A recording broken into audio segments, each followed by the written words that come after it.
முடிச்சுட்டு நிற்கிறோம். அதுல இருந்து பார்க்கணும் நம்ம. சரி, சோத்திரம். நம்ம 15 நம்ம வாசிக்கும் போது வச்சு அந்த கிளாஸை பார்ப்போம்.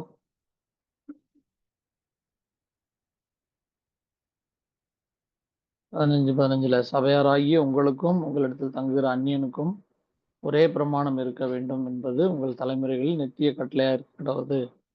கர்த்தருக்கு முன்பாக அந்நியனும் உங்களைப் போலவே இருக்க வேண்டும் அப்படின்னு வாசிக்கிறோமா? அதை குறித்து கொஞ்சம் டீட்டெயிலாக பார்த்துடலாம். எண்ணாமம் 15 மொத்தம் 14 வார்த்தை 52 எழுத்துருக்கு. 14 வார்த்தை 52 எழுத்துங்கிறது 14ங்கிறது நீதியையும் 52ங்கிறது கர்த்தரையும் குறிக்கிறது. நீங்க எபிரேயத்துல கர்த்தருங்கிற வார்த்தையை எழுதி யாவேன்னு எழுதி ஆடில் காடில் போட்டீங்கன்னா 26 தான் வரும். இப்போ 52 26 52 வந்துடும். 52ங்கிறது கர்த்தரையும் 14 வார்த்தைங்கிறது அவருடைய நீதியையும் குறிக்குது. அப்போ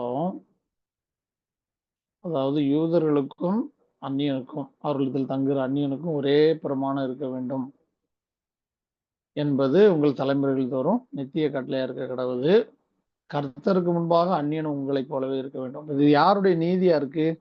கர்த்தருடைய நீதியா இருக்கு. யூதனும் பிரஜாதியானும் ஒரே 2 பேருக்கும் ஒரே பிரமாணம் அப்படிங்கிறது யாருடைய நீதியா இருக்குது? கர்த்தருடைய நீதியா இருக்கு. சரியா? அதே மாதிரி இந்த 14 வார்த்தைக்கும் முதல் எழுத்து மட்டும் ஃபர்ஸ்ட் லெட்டர் மட்டும் சிங்கிள் போட்டோம்னா 55 110 வந்துடும். ஃபர்ஸ்ட் லெட்டர் மட்டும் 14 வார்த்தைக்கும் முதல் எழுத்து மட்டும் சேர்த்து சிங்கிள் போட்டோம்னா 55 110. 110னா 0 எடுத்தீங்கன்னா 11. ஆத்துமாவில் அந்நியனா இருந்தாலும் புறஜாதியா இருந்தாலும் அந்நியனா இருந்தாலும் யூதனா இருந்தாலும் எல்லாருமே யார் தான்? கர்த்தருக்கு முன்பாக மணவாட்டி அப்படிங்கிறது இங்க வேதம் நமக்கு அறிவிக்குது. கர்த்தருக்கு முன்பாக எல்லாரும் ஒண்ணுதான். ஆத்துமாவில் எல்லாருமே அவருடைய பார்வையில யூதனா இருந்தாலும் கிரேக்கரா இருந்தாலும் யாரா இருந்தாலும் மணவாட்டி தான். ஏன் அப்படின்னு சொன்னா நம்ம எல்லாருக்கும் ஒரே எதிரி. ஆகவேதான் எல்லாருக்கும் ஒரே பிரமாணம், ஒரே வேதம். எல்லாருக்கும் ஒரே பிசாசு தானே. யூதர்களுக்கு ஒரு எதிரி, நமக்கு ஒரு எதிரி அப்படி இல்லையே. அவர்களுக்கும் ஒரே எதிரி, நமக்கும் ஒரே எதிரி. ஆகவே நமக்கும் ஒரே பிரமாணம், அவர்களுக்கும் ஒரே பிரமாணம். ஆகவே நமக்கும் ஒரே வேதம், அவர்களுக்கும் ஒரே வேதம் அப்படிங்கிறது தான் இந்த வசனத்துல நம்ம பார்க்க முடியுது. சரியா? சரி, அடுத்து எண்ணாமம் 15 16 பார்க்கும்போது 15 16 அதுவும் அதே தான், அதனுடைய தொடர்ச்சி தான். உங்களுக்கும் உங்களிடத்தில் தங்குகிற அந்நியனுக்கும் ஒரே பிரமாணமும் ஒரே முறையும் இருக்க கடவுது என்று சொல் அப்படின்னு பாக்குறோமா?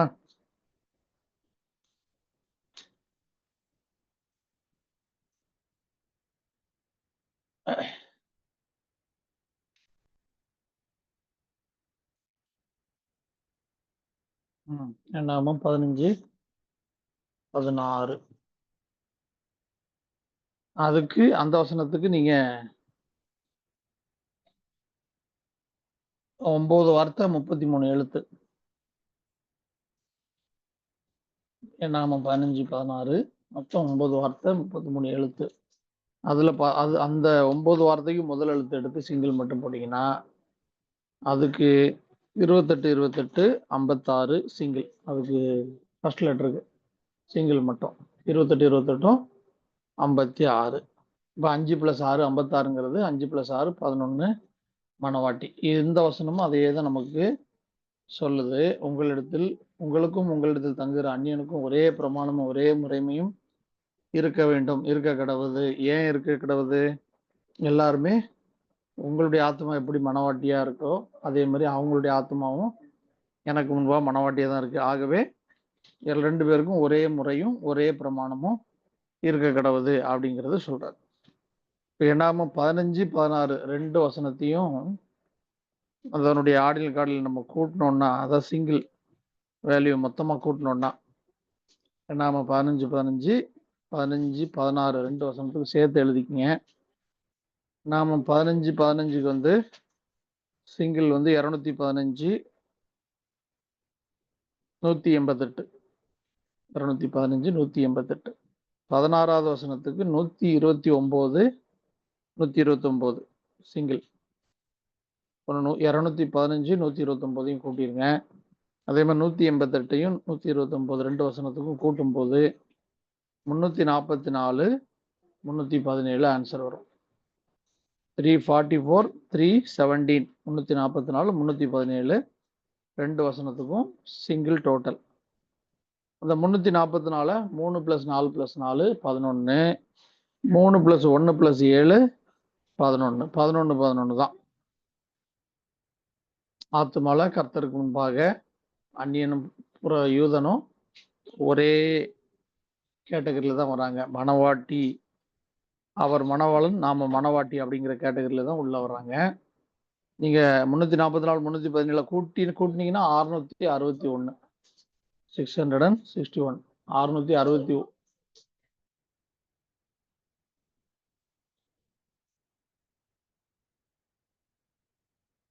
317 கூட்டினீங்கன்னா 661, 661 பிரேக் பண்ணிக்கங்க. 605, 38, 18, 605, 605ங்கிறது 65 இஸ்ராயேல், 38ங்கிறது அவரை குறிக்குது மணவாளன், 18ங்கிறது ஜீவன், கர்த்தருடைய மணவாளனுடைய ஜீவனை பெற்ற இஸ்ரவேலத்தி அல்லது மணவாளனுடைய ஜீவனை பெற்ற மணவாட்டி.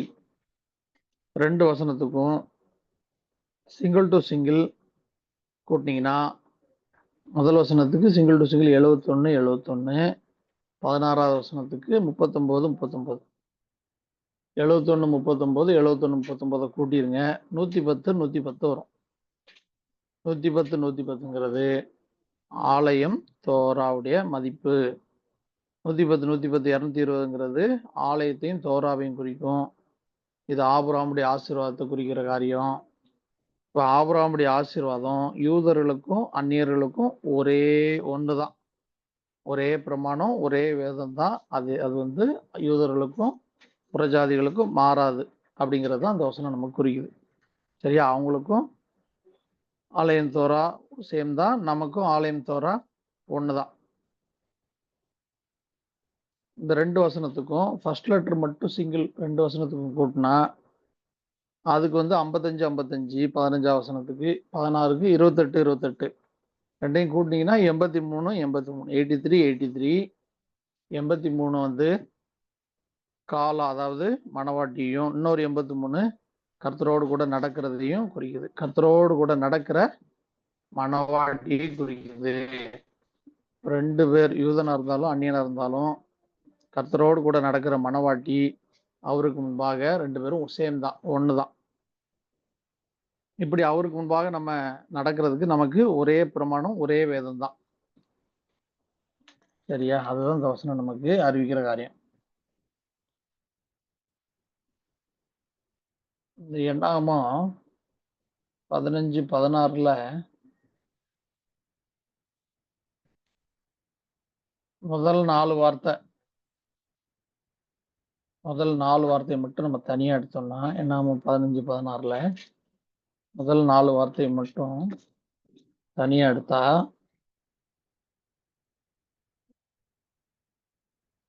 ஒரே பிரமாணமும் ஒரே முறையும் இருக்க கடவுது அப்படிங்கிறது தான் அந்த முதல் 4 வார்த்தை. ஒரே பிரமாணமும் ஒரே முறைமையும் இருக்க கடவுது. அதுக்கு மட்டும் எடுத்தீங்கன்னா எழுதிக்கங்க. அதுக்கு மட்டும் சிங்கிள் வந்து 73 73, 73 73, 73 73, 146, 73 73னா இம்மானுவேலோட இம்மானுவேல் அப்படிங்கிற பிரேயத்தில் எழுதி அதுக்கு போட்டிங்கன்னா உங்களுடைய எக்ஸ்பேண்ட் வேல்யூ வந்து 73 73 தான் வரும். 73 73 இம்மானுவேலோட வேல்யூ. 73 73 146, 1 + 4 + 6 அப்படின்னு கூட்டினீங்க, சிங்கிள்ல கூட்டினீங்கன்னா 11 மணவாளன். சரியா? மணவாளனை குறிக்குது.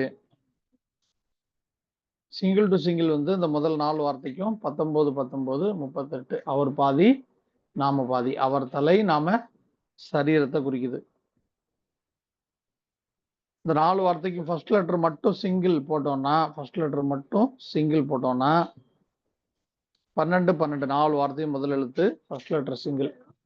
12 12 2 விதமான உபதேசத்தை குறிக்குது. ஒன்னு பாலகனை குறித்த உபதேசம், இன்னொன்னு குமாரனை பற்றின உபதேசம். இயேசுவையும் இம்மானுவேலையும் பற்றின உபதேசம், ரட்சிப்பையும் நித்திய ஜீவனையும் பற்றின உபதேசம் இருக்கு. ஏன்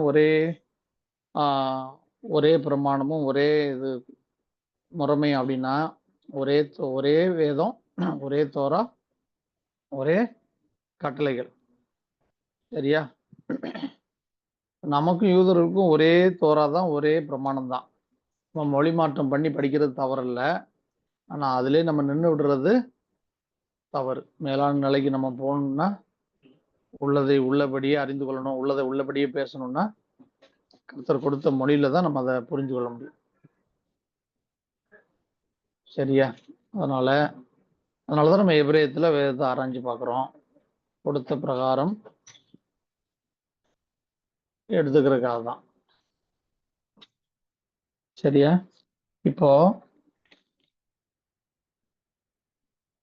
அப்போ ஒரே வேதம், ஒரே முறைமை, ஒரே பிரமாணம் அப்படிங்கிறது யூதர்களுக்கும் அந்நியர்களுக்கும் அவர் தான் மணவாளன், அவர் தான் இம்மானுவேல்ங்கிறது மாறாத பிரமாணம், மாறாத வேதம்.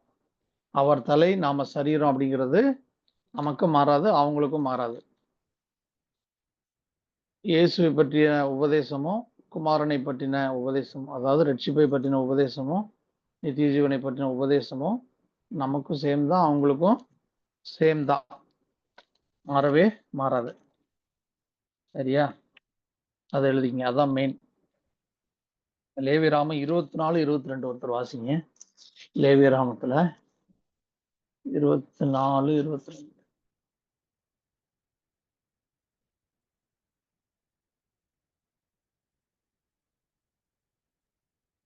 உங்களில் பரதேசிக்கும் சுதேசிக்கும் ஒரே நியாயம் இருக்க வேண்டும். நான் உங்கள் தேவனாகிய கர்த்தர் என்று சொல் என்றார். ஆமென். உங்களில் பரதேசிக்கும் சுதேசிக்கும் ஒரே நியாயம் இருக்க வேண்டும், நான் உங்கள் தேவனாகிய கர்த்தர் அப்படின்னு சொல்றாரா? ஒரே நியாயம் பரதேசிக்கும் சுதேசிக்கும், அதாவது புறஜாதிக்கும் யூதர்களுக்கும் ஒரே நியாயம் இருக்கணும். ஏன் அப்படின்னு நம்ம அந்த வார்த்தைக்கு ஒரே நியாயம் இருக்க வேண்டும் அப்படிங்கிறத முதல் 3 வார்த்தை.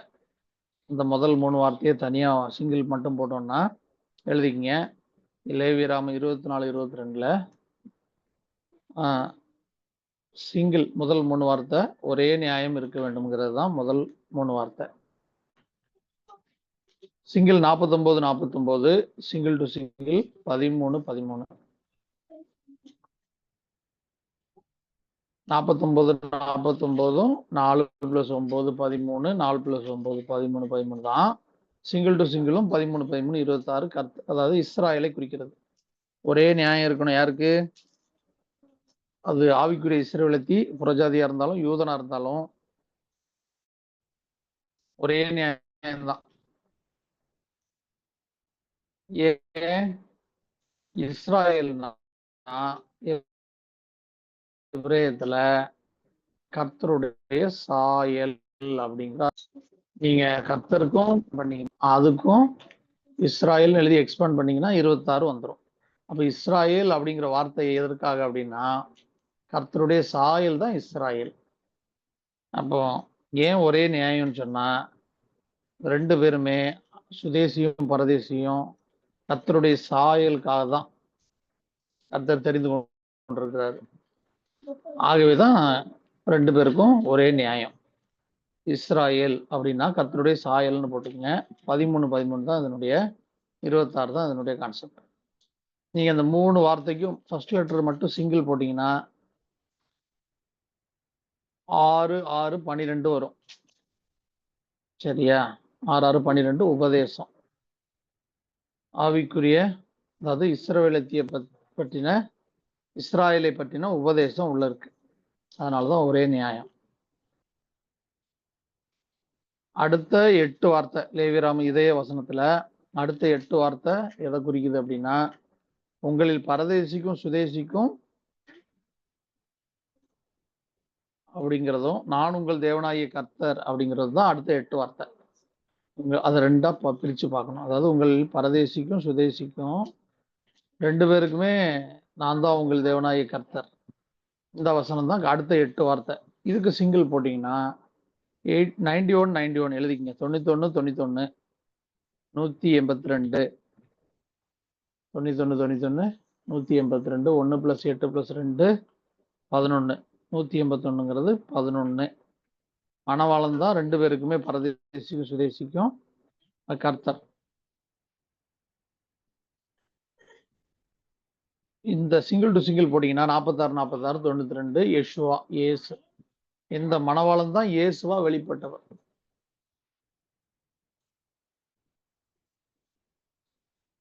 இந்த மணவாளன் தான் இயேசு.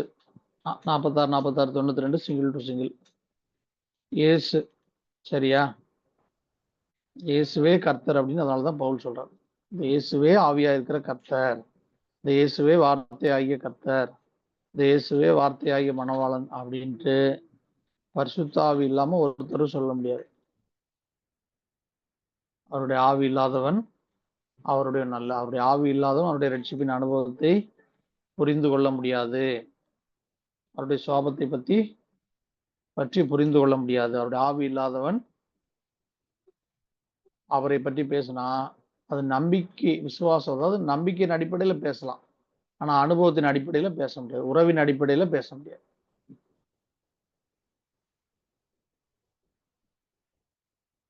நீங்கள் ரட்சிப்பு கர்த்தரை பற்றி நீங்கள் நானும் பேசுறதுக்கும் ரட்சிப்பின் அனுபவத்தை பெறாத புறஜாதி நம்பிக்கையில பேசுறதுக்கும் வித்தியாசம், ரொம்ப வித்தியாசம் இருக்கு. அது நம்பிக்கையில பேசுறது, நம்ம பேசுறது அனுபவத்தின் அடிப்படையில உறவின் அடிப்படையில பேசுறது. இப்போ இந்த ஒரு அம்மா கூட பேசும் பாருங்க, நல்லா பேசும். இந்த பட்டிமன்றத்தில் பர்வீன் சுல்தானா நானும் பைபிள் படிப்பேன் அப்படின்னு இந்த மத்தேயு சுவிசேஷத்தில் உள்ளதெல்லாம் எடுத்து அழகா பேசும். அந்த அம்மா ரட்சிப்பின் அனுபவத்தை பற்றி பேசுதா, அனுபவத்தை பெற்றுட்டு பேசுதா அப்படின்னு பார்த்தா இல்லை. பட்டிமன்றம் ராஜா பேசுவாரு, வைகோ பேசுறாரு. அப்ப இவங்கெல்லாம் ரட்சிப்பின் அனுபவத்தை பெற்றுட்டு பேசுறாங்களா? இல்லை. கர்த்தரை பற்றி அவங்களுக்கு தெரிஞ்சதை பேசுறாங்க, நம்பிக்கையின் அடிப்படையில பேசுறாங்க. ஆனா நம்பிக்கையின் அடிப்படையில பேசுறது வேற, உறவின் அடிப்படையில பேசுறது வேற.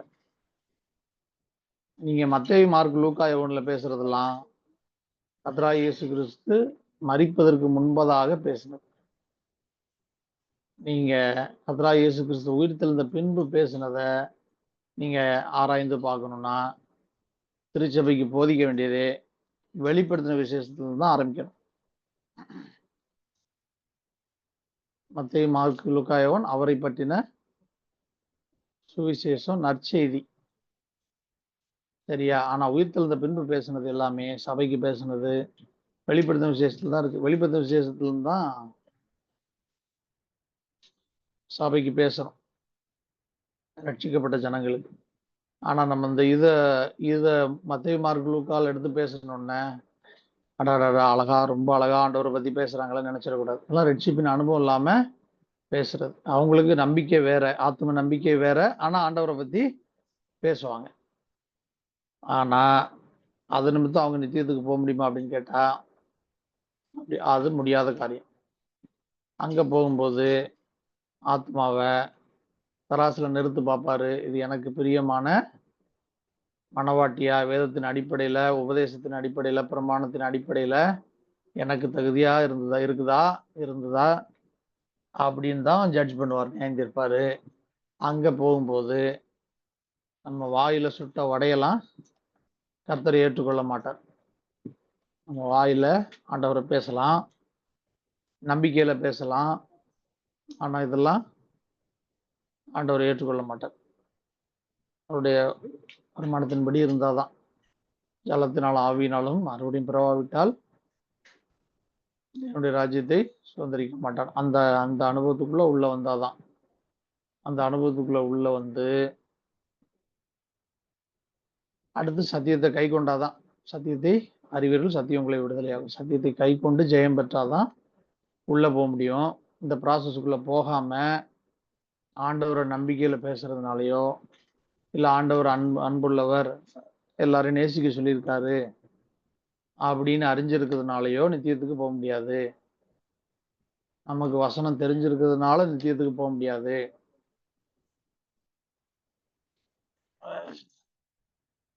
நமக்கு வசனம் தெரிஞ்சிருக்கிறதுனால நித்தியத்துக்கு போக முடியாது.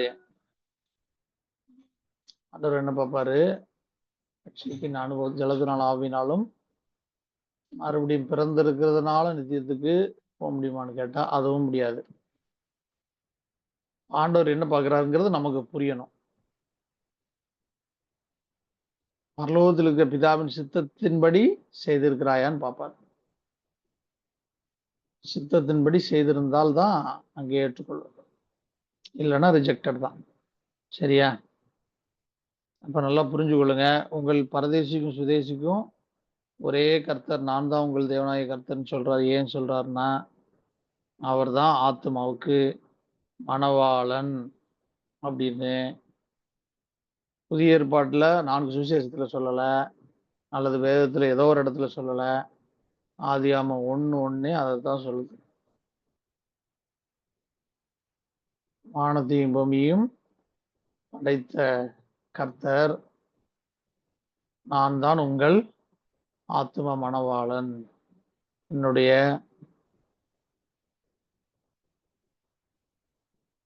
பிரமாணங்கள், அவருடைய கட்டளைகள், பிரமாணங்கள், இதை குறித்து தான் வேதமே ஆரம்பிக்குது. இந்த நிறைவேற்றுறது தான் புதிய ஏற்பாடு. நீங்க ஆதியாகமம் 1:1 மணவாளன் மணவாட்டியை நீங்க 11:11 14:14 ஆரம்பிக்கும். அது எங்க நிறைவேறுது அப்படின்னா, புதிய ஏற்பாட்டுல இயேசு கிறிஸ்துக்கு பின்பு தான் அது நிறைவேறுது. அது வரைக்கும் திருத்துவத்தை பத்தி வெளிப்படாம, பரிசுத்த ஆவியானவர் இல்லாம மறைவா இருக்கு. அந்த மணவாளன் மணவாட்டியை பிரமாணங்களின் அடிப்படையில் மீட்டுக் கொள்கிறது எங்க தான் நிறைவேறுது? மெசியானிக் பீரியட்ல புதிய ஏற்பாட்டுல தான் நிறைவேறுது. அப்ப இந்த திருத்துவத்தை பற்றிய உபதேசம், பாலகன் குமாரனை பற்றின உபதேசம்லாம் நமக்கு புதிய ஏற்பாட்டுல பரிசுத்த ஆவி பெற்ற நமக்கு தான் படித்து புரிந்து கொள்ளும்படியாக, எடுத்துக்கொள்ளும்படியாக வச்சிருக்கிறாரு. அவங்களுக்கு சம்பவம், நமக்கு சத்தியம். பின்னாட்கள்ல வர்ற நம்ம படிச்சு புரிஞ்சு கொள்ள முடியாதான் அந்த வேதத்தை பிளான் பண்ணி ஆண்டவர் எழுதுறாரு. அவங்களுக்கு இதெல்லாம் தெரியாது. பழைய ஏற்பாட்டுல வாழ்ந்த மக்களுக்கு இதெல்லாம் தெரியாது. இந்த 91 91 182 பிரேக் பண்ணிக்கங்க. 8 அடுத்த 8 வார்த்தை 91 91 சிங்கிள் பார்த்தோம் இல்லையா? 182 பிரேக் பண்ணீங்கன்னா 111 + 30 11 + 30 111 30ங்கிறது பாலகனை பற்றின உபதேசம். 11 + 30ங்கிறது குமாரனை பற்றின உபதேசம். பாலகனை பற்றின உபதேசம், குமாரனை பற்றின உபதேசமும் பரதேசிக்கும் சுதேசிக்கும் கொடுக்கப்பட்டாதான், அவங்க அறிந்திருந்தாதான் நித்தியத்துக்கு போக முடியும்.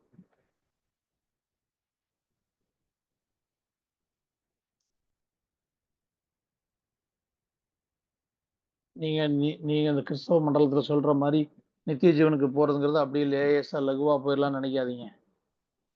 நீதியின் வசனத்துல பழக்கப்படாம போக முடியாது. நீதியின் வசனத்துல பழக்கப்படாம போக முடியாது. ஏன்னா நம்முடைய ஆண்டவருடைய நாமமே அவருடைய நாமத்துக்குள்ளா இருக்கிற காரியமே, நாமமே என்னன்னு சொன்னா பரிசுத்தம் நீதியும் தான் அவருடைய நாமம். பரிசுத்தமும் நீதியும் உள்ளவர், அதுதான் அவருடைய நாமத்துக்குள்ள இருக்கு. அப்ப இந்த பரிசுத்தமும் நீதியும் இல்லாம எங்க போக முடியாது? அவரை சுதந்திரிக்க போக முடியாது. நித்தியத்துக்கு போறதுங்கிறதே என்னதான்? அவரை சுதந்திரிக்கிறது தான். அப்ப அவரை சுதந்திரிக்கிறதுக்கு பரிசுத்தம் நீதி இல்லாம ஆத்மா அவரோடு கூட வாழ முடியாது. நீதி வசனத்துல பழக்கப்படாம அவரை பற்றி அறிவு வராது. அவரை பற்றி அறிவு இல்லாம நித்தியத்துக்கு போக முடியாது. அப்ப பாலகன்னா யாருன்னு தெரியணும். இயேசு, அவரை பற்றின உபதேசம்.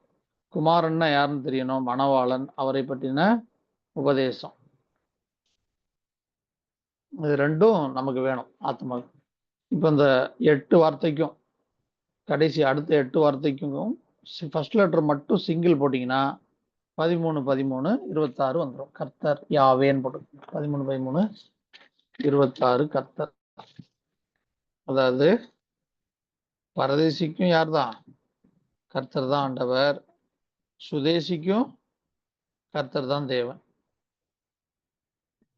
நம்ம நினைச்சிடக்கூடாது பழைய ஏற்பாட்டுல இஸ்ரேல் ஜனங்களை நடத்துனது இதா, புதிய ஏற்பாட்டுல ஆதி திருச்சபையை நடத்துனது குமாரன், கடைசி நாட்கள்ல நம்ம நடத்துறது பரிசுத்த ஆவியானவர். இப்படி நினைச்சிடக்கூடாது.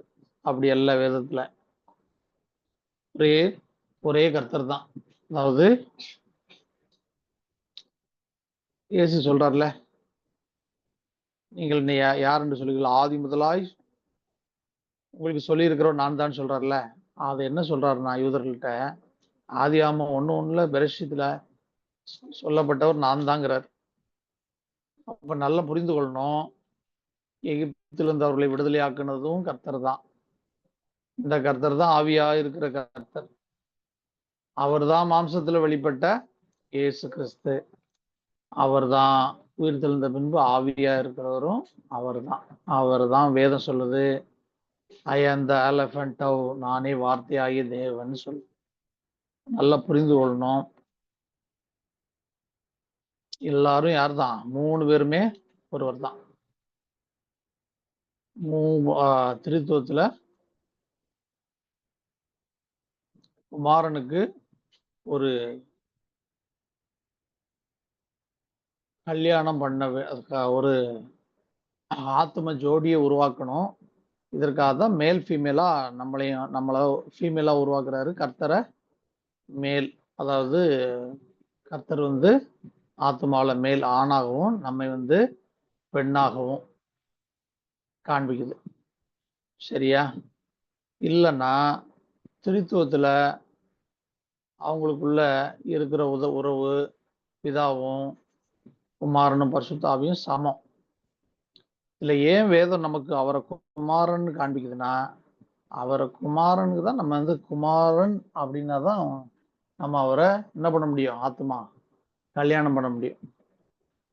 இல்லாவிட்டா அவர் நமக்கு கடவுளா இருப்பார், நமக்கு அவருக்கும் சம்பந்தம் இருக்காது. ஏன் இந்த குமாரன் அப்படின்னு கொண்டு வர்றாரு அப்படின்னா, மணவாளன் மணவாட்டி அவர் தலை நம்ம சரீரம், இந்த கான்செப்டுக்காக தான் கொண்டு வர்றாரு. நல்லா புரிந்து கொள்ளணும். திருத்துவத்துல ஏன் குமாரன் அப்படின்னு கொண்டு வர்றாருன்னா, குமாரனுக்கு ஒரு மனைவியை உருவாக்க வேண்டும், ஆத்தும ஜோடியை உருவாக்கணும். அதுக்காக தான். அப்பதான் நம்ம அவரை கல்யாணம் பண்ண முடியும். நம்ம பிதாவையோ பரிசுத்தாவியானவரையோ திருமணம் பண்ண முடியாது ஆத்துமா. ஏன் அப்படின்னு சொன்னா, திருத்துவத்துல குமாரனை தான் வேதம் வார்த்தையாகிய மணவாளன் 11 காட்டுது. நம்மள வார்த்தையாகிய மணவாட்டின்னு காட்டுது. அப்ப நம்ம மணவாட்டியா மகிமை அடையணும். நமக்கு எதை குறித்த புரிதல் வேணும்? திருத்துவத்தை பற்றின சரியான ஒரு புரிதலும் வேணும். திருத்துவத்தை பற்றின பிதானா யாரு? நமக்கும் பிதா, அவருக்கும் பிதா. குமாரன்னா யாரு? அவருக்கு குமாரன். அந்த குமாரன் நமக்கு யாரு? நமக்கு புருஷன். சரியா? பரிசுத்த ஆவியானவர் நமக்கு வேதத்தின்படி மாமியார். பரிசுத்த ஆவியானவர் நமக்கு தன்னுடைய மகனுக்கு வரப்போகிற மணவாட்டி. புரிந்து கொள்ளும்படியாக எழுதி கொடுத்தது தான் வேதம். இப்ப வேதத்தை எழுதி கொடுத்தது பரிசுத்த ஆவியானவர். யாரை மனம் முடிப்பதற்காக?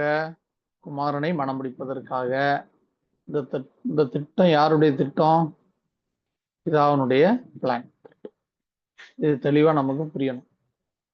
நித்தியத்துல யாரோட கூட போய் மனவாட்டியா வாழ போறோம் அப்படின்னா, பிதாவுக்கு மனவாட்டியா இல்ல, பரிசுத்த ஆவியானவருக்கு இல்ல, குமாரனுக்கு. தன்னுடைய திருத்துவத்துல குமாரனுக்கு தான் நம்ம மனவாட்டியா வாழணும். இந்த இந்த புரிதல் நமக்கு சரியா இருக்கணும். சரி, இப்ப என்ன ஆகும்? 9:14 வாசிங்க. என்ன ஆகும்? 9:14.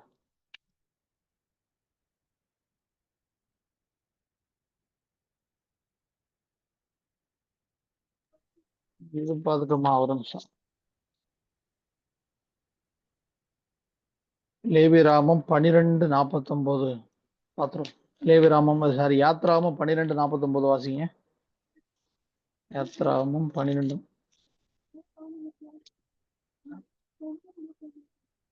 49ங்கய்யா. ஆமா, 12:49. சுதேசிக்கும் உங்களிடத்தில் தங்கும் பரதேசிக்கும் ஒரே பிரமாணம் இருக்க கடவது என்றார். ஆமென். சுதேசிக்கும் உங்களிடத்தில் தங்கும் பரதேசிக்கும் ஒரே பிரமாணம் இருக்க கடவுது. இந்த வசனத்துக்கு 4 வார்த்தை 18 எழுத்து இருக்கு. சரியா? 4 வார்த்தை 18 எழுத்து.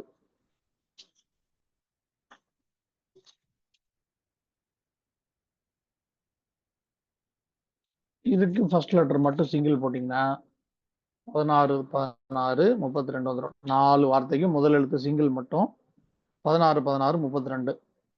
ஒரே பிரமாணம். இங்க 16 16 32 தான் தோராவை குறிக்குது.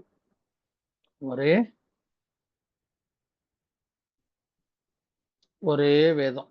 நமக்கும் யூதர்களுக்கும் ஒரே தோரா, ஒரே வேதம்.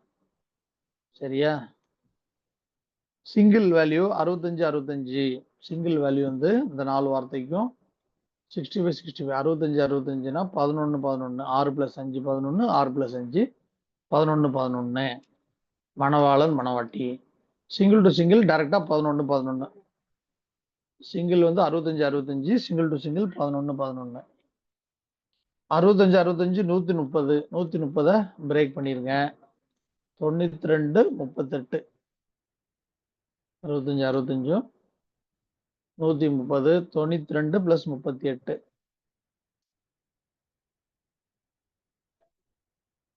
92ங்கிறது யெஷுவா, இயேசு. 38ங்கிறது மணவாட்டி. யாராக இருந்தாலும், பரதேசியா இருந்தாலும் சுதேசியா இருந்தாலும் ஆண்டவர்கிட்ட வந்தா இயேசுவின் வழியா தான் வந்தாகணும்.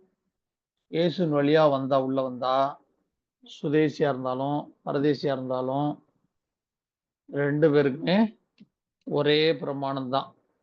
அவர் மணவாளன், நம்ம மணவாட்டிங்கிறது தான் பிரமாணம். ஒரே வேதம் தான், தோரா தான்.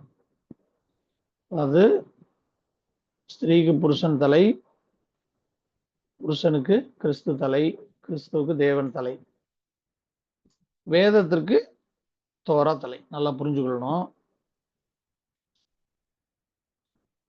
இந்த பிளான் தான் ஆதியாகமம் 1:1ங்கிறது மணவாளன் மணவாட்டியை பிரமாணங்களின் அடிப்படையில் மீட்கிறதுக்கு உண்டான ஒரு பிளான். அந்த பிளானுடைய விரிவாக்கம் தான் 5 ஆகமம். அதனுடைய எக்ஸ்பிளனேஷன் தான், விளக்கம் தான் அடுத்த தீர்க்க தரிசன புஸ்தகங்கள். அதனுடைய உள்ளே நடந்த காரியங்கள் தான் அடுத்த அந்த வரலாற்று புஸ்தகங்கள், சங்கீத புஸ்தகங்கள், நீதிமொழிகள், இது எல்லாமே. சரியா? அதனுடைய நிறைவேறுதல் தான் கர்த்தராகிய இயேசு கிறிஸ்து பூமியில வெளிப்பட்டது. அடுத்து நிருபங்கள் எல்லாமே சபை கொடுக்கப்பட்ட ஆலோசனை புஸ்தகங்கள். அடுத்து வெளிப்படுத்தின விசேஷம், தீர்க்க தரிசன புஸ்தகம், வெளிப்படுத்தின விசேஷம் சபைக்கு கர்த்தர் உயிர்த்தெழுந்த பின்பு நேரடியாக பேசினது. இது தீர்க்க தரிசன புஸ்தகம். இந்த வெளிப்படுத்தின விசேஷம் நம்ம அறிந்திருக்கோம். இனிமேல் சீக்கிரத்தில் சம்பவிக்க வேண்டிய புஸ்தகம்.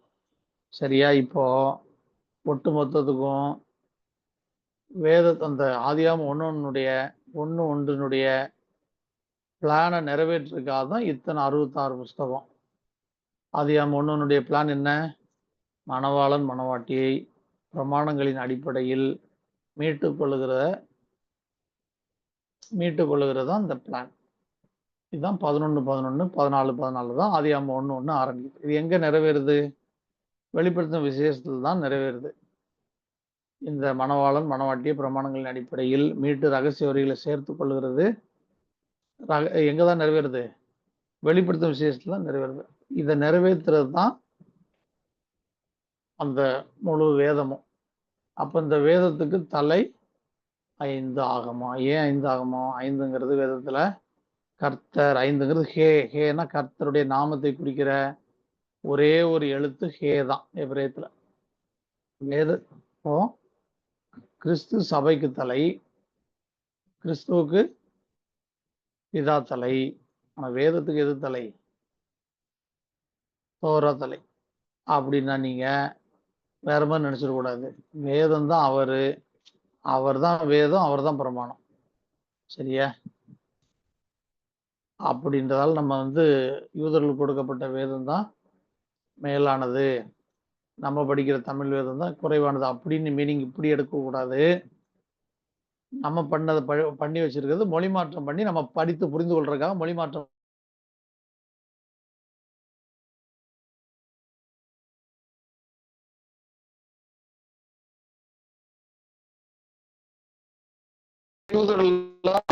வேதத்தை படிக்கிறாங்க.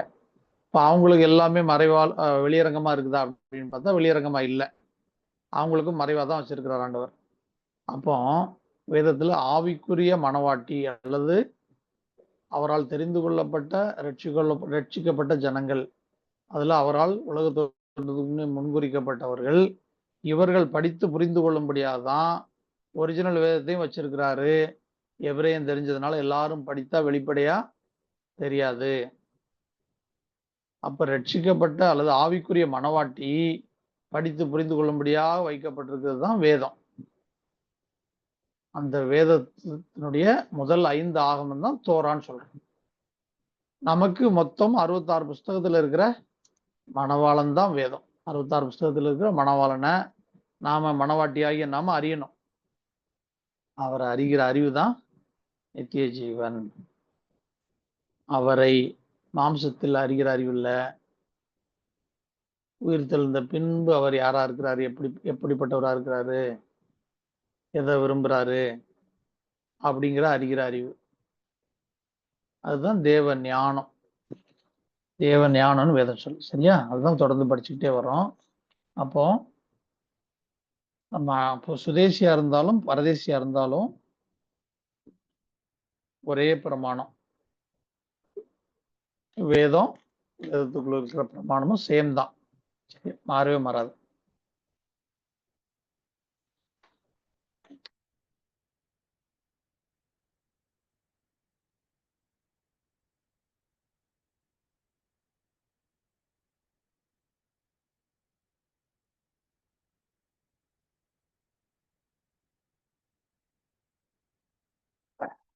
எண்ணாகமம் 9:14.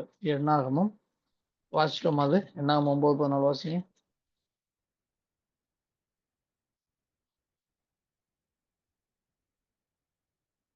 அதுவும் அதே மாதிரி வசனம் தான். எண்ணாகமம் 9:14.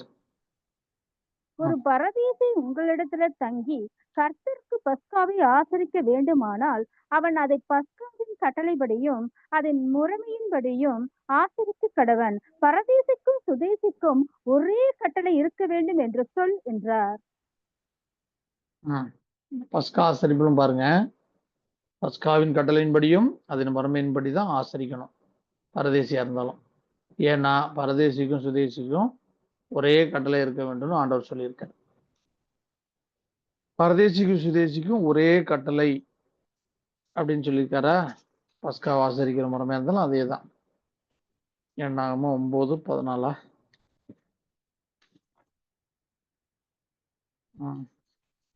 6 வார்த்தை 24 எழுத்து. இதுக்கு சிங்கிள் போட்டீங்கன்னா அந்த வார்த்தைக்கு பரதேசிக்கும் சுதேசிக்கும் ஒரே கட்டளை இருக்க வேண்டும் சொல்றாரு. இதுக்கு சிங்கிள் போட்டீங்கன்னா 92 சிங்கிள் வேல்யூ 92. ஒன்னு பாலகன், இன்னொன்னு குமாரன். பாலகன் குமாரன் 2 பேரையும் பற்றி இந்த சுதேசியா இருந்தாலும் பரதேசியா இருந்தாலும் இவங்களுடைய ஆத்மா அறிஞ்சிருக்கணும். இந்த ரெண்டு வகையான உபதேசம் இருக்கணும் அப்படிங்கிறதான் உள்ள இருக்கிற காரியம். சிங்கிள் டு சிங்கிள் 38 11 ஒரு 38 குமாரன், இன்னொரு 11 இன்னொரு 38 பாலகன். இப்போ பரதேசிக்கும் சுதேசிக்கும் இவங்களுடைய ஆத்மாக்களும் ஒரே கட்டளை தான். என்ன கட்டளை?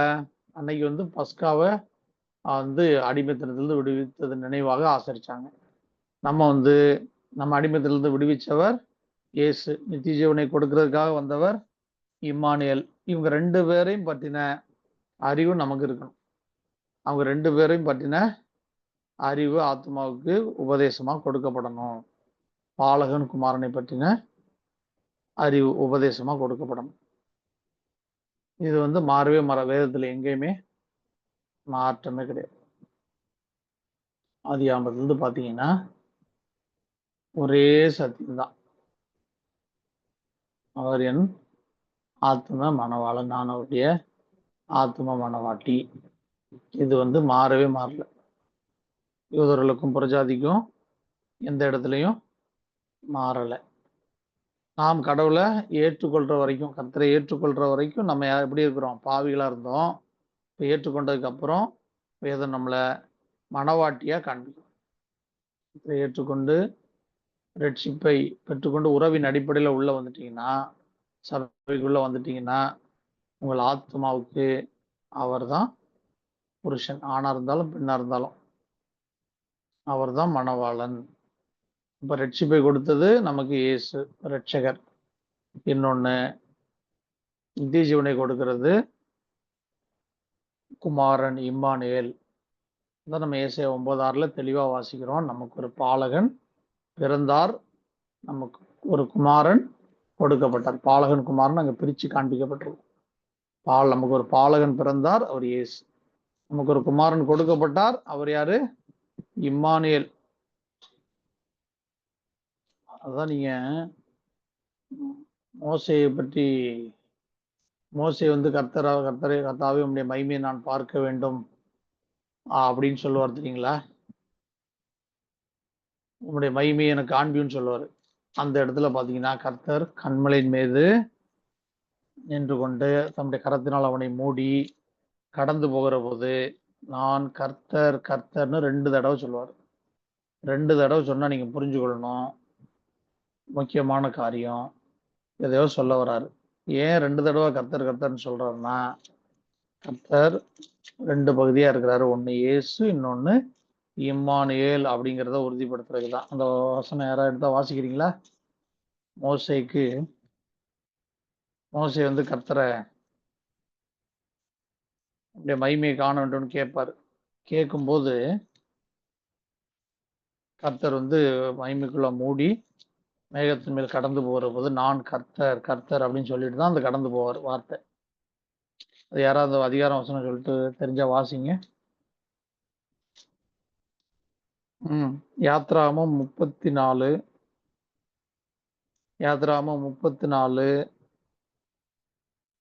5-6 கூட வாசிங்க. இங்க கூட இருக்கு. யாத்ராகமம் 34 5-6.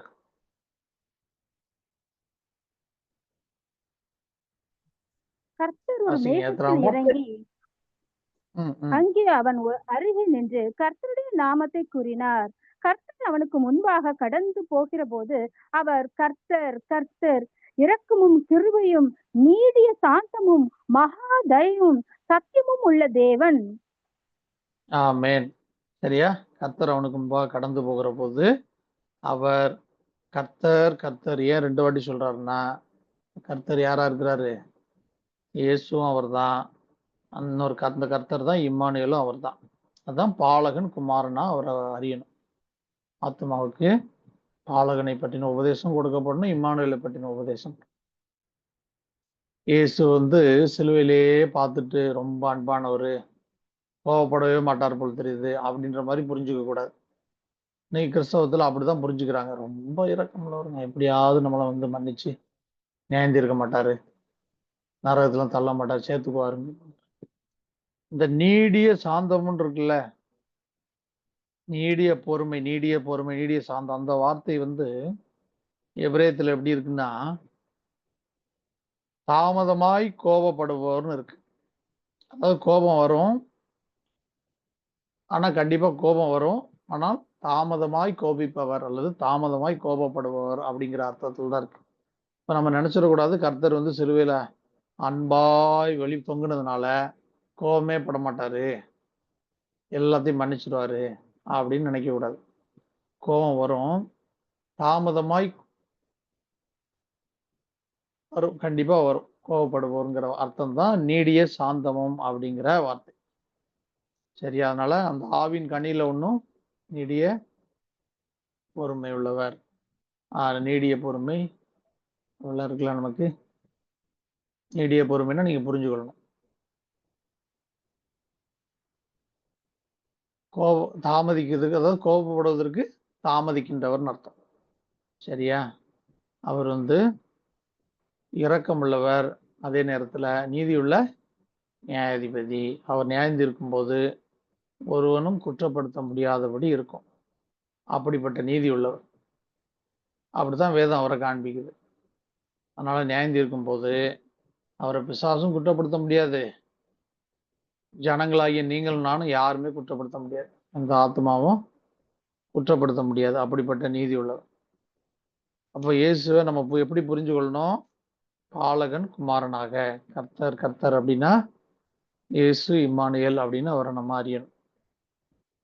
இந்த 9:14 எண்ணாகமத்துல ஃபர்ஸ்ட் லெட்டர் மட்டும் சிங்கிள் போட்டிங்கன்னா, 6 வார்த்தைக்கும் ஃபர்ஸ்ட் லெட்டர் மட்டும் சிங்கிள் போட்டிங்கன்னா 22 22 22 ஒரு 22 ஆலஃப் அண்ட் டவ், ஆலஃப்லேருந்து டவ் வரைக்கும் 22 லெட்டர்ஸ். இன்னொரு 22 11 11 மணவாளன் மணவாட்டி.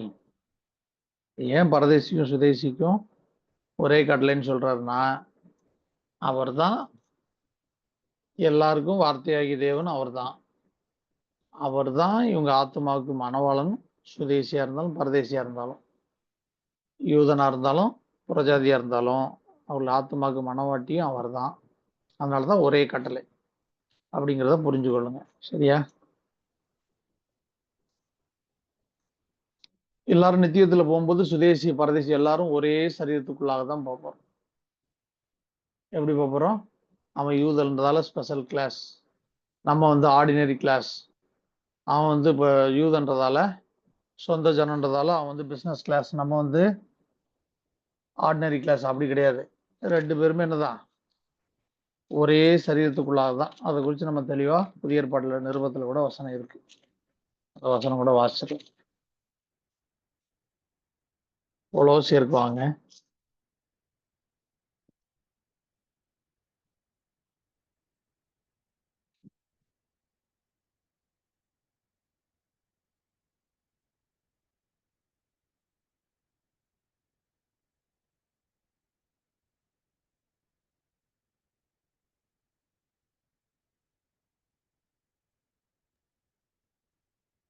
இருதரத்தாரையும் ஒரே இல்ல, இருதரத்தாரையும் எபேசியர் 2ல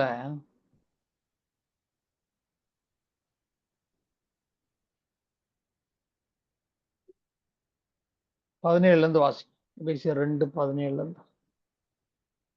அல்லாமலும் அவர் தூரமாயிருந்த உங்களுக்கும் சமமாயிருந்த அவர்களுக்கும் சமாதானத்தை சுவிசேஷமாக அறிவித்தார். அந்தபடியே நாம் இரு திறத்தாரும் ஒரே ஆவியினாலே பிதாவினிடத்துல சேரும் சாட்சியத்தை அவர் மூலமாய் பெற்றிருக்கிறோம். ஆகையால் நீங்கள் இனி அந்நியரும் பரதேசிகளுமா இராமல் பரிசுத்தவான்களுடைய ஒரே நகரத்தாரும் தேவனுடைய வீட்டாருமா இருந்து. போதும். இது வாசிங்க. 13 16 வரைக்கும் வாசிங்க. முன்னே தூரமாயிருந்த நீங்கள் இப்பொழுது கிறிஸ்து இயேசுக்குள் கிறிஸ்துவின் இரத்தத்தினாலே சமீபமானீர்கள். எப்படி எனில் அவரே நம்முடைய சமாதான காரணராகி இரு திறத்தாரையும் ஒன்றாக்கி பகையாய் நின்ற பிரிவினையாகிய நடுச்சுவரை தகர்த்து சட்ட திட்டங்களாகிய நியாய பிரமாணத்தை தம்முடைய மாம்சத்தினாலே ஒழித்து இரு திறத்தாரையும் தமக்குள்ளாக ஒரே புதிய மனுஷனாக சிருஷ்டித்து இப்படி சமாதானம் பண்ணி பகையை சிலுவையினால் கொன்று அதனாலே இரு திறத்தாரும் ஒரே சரீரமாக தேவனுக்கு ஒப்புரவாக்கினார். ஆமென். அதான் சத்தியம்.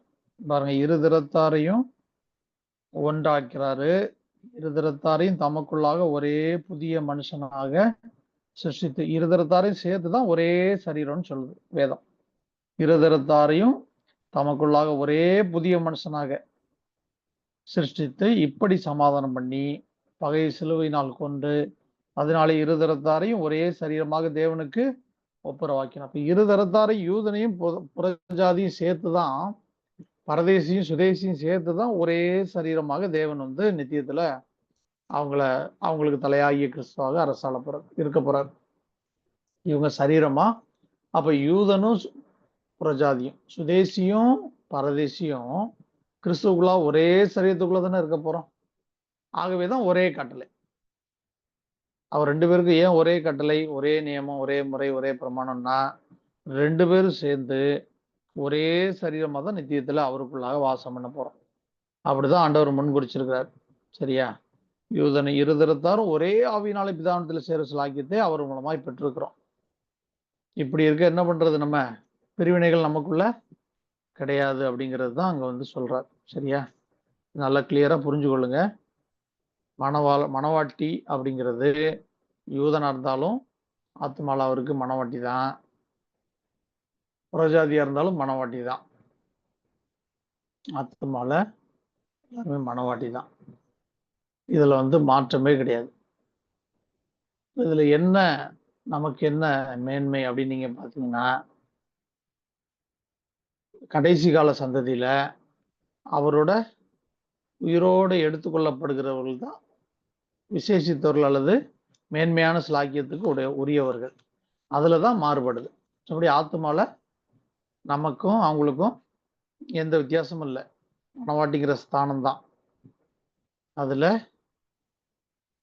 விசேஷித்தவர்கள் அப்படிங்கிற கேட்டகரிக்குள்ள ஏன் கடைசி காலத்துல வர்றாங்க அப்படின்னு சொன்னா, இவங்க மரிக்காமல் தேவ மகிமையை அடைகிறவர்கள். மற்றவர்கள் எல்லாரும் மரித்து உயிரோடே எழும்பினவர்கள். அதுலதான் வித்தியாசம்.